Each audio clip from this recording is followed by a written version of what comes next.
Hello बच्चों, ये apparent depth का क्वेश्चन है। देखते हैं कैसे होगा ये। काफी इजी क्वेश्चन है।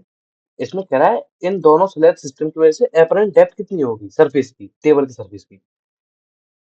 तो इसमें कॉन्सेप्ट ये है,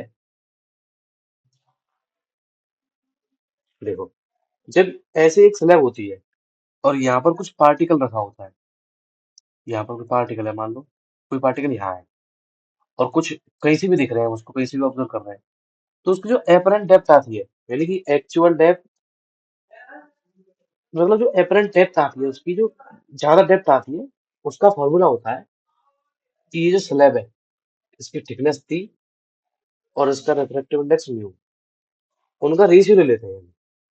यानी कि T thickness upon refractive index mu.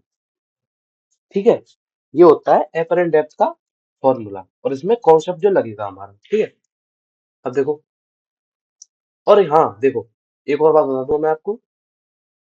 जैसे ये स्लैब है और दो तीन स्लैब रखी है ना। यहाँ पर कुछ ऑब्जेक्ट है, इसकी थिकनेस T2 है, इसकी T1 है, इसकी T3 है। हम यहाँ से ऑब्जर्व कर रहे हैं, बाहर का मीडियम का रिफ्रैक्टिव इंडेक्स 1 है मान लो। तब हम ये फॉर्मूला लगाते हैं सीधा सीधा, तब जब बाहर का रिफ्रैक्टिव इंडेक्स 1 हो। तो इसके लिए जो ये स्लैब अपरेंट डेप्थ क्रिएट करेगी, वो इसका थिकनेस और इसका रिफ्रैक्टिव इंडेक्स ही होगा। उस पर ये इफेक्ट नहीं डालेंगी दोनों। ठीक है, ये इसका कॉन्सेप्ट है। अब देखो, इसमें क्या है, दो स्लैब दी हुई हैं तो दोनों की वजह से कुछ ना कुछ शिफ्ट होगा, कुछ ना कुछ अपरेंट डेप्थ आएगी। तो पहली स्लैब की वजह से अपरेंट डेप्थ कितनी आएगी, इसकी थिकनेस अपॉन इसका रिफ्रैक्टिव इंडेक्स। तो वो आ जाएगी टोटल अपरेंट डेप्थ। ठीक है, वो आ जाएगी हमारी, अ, पहले की थिकनेस 6 है और इसका रिफ्रैक्टिव इंडेक्स, ठीक है, इसका रिफ्रैक्टिव इंडेक्स है 7/3 प्लस दूसरे की भी थिकनेस टी है 6 है और इसका रिफ्रैक्टिव इंडेक्स है 5/3। तो इनको ऐड कर लेते हैं, बहुत इजी क्वेश्चन है।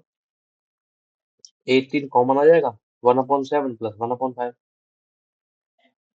It is 18 into 12/35।